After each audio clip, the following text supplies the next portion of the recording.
నా ప్రాణానికి ప్రాణమైన తెలుగు ప్రేక్షక దేవుళ్ళందరికీ నమస్కారం.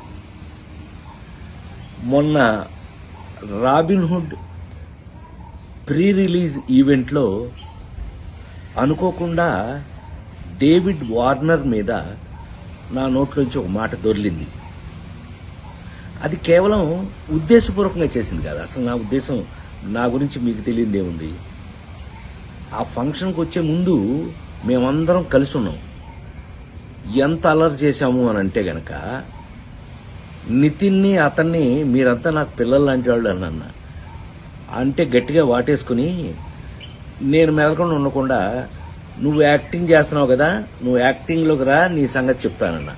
అంటే అతను అన్నాడు మీరు క్రికెట్లోకి రండి, మీ సంగతి చెప్తానన్నాడు. ఇలా మ్యాక్సిమం అల్లరి చేసాము.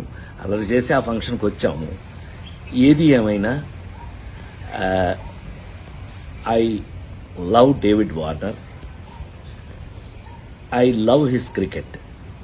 David Warner love our films, love our acting. So మేము నాకు తెలిసి ఒకళ్ళకి ఒకళ్ళం బాగా క్లోజ్ అయిపోయాం.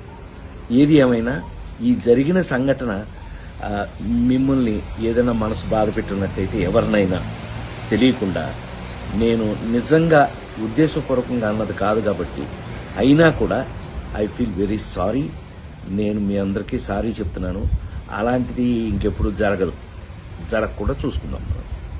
కానీ 28వ తారీఖున రాబిన్హుడ్ సినిమా మాత్రం తప్పకుండా చూడండి, మా అందరి కోసం.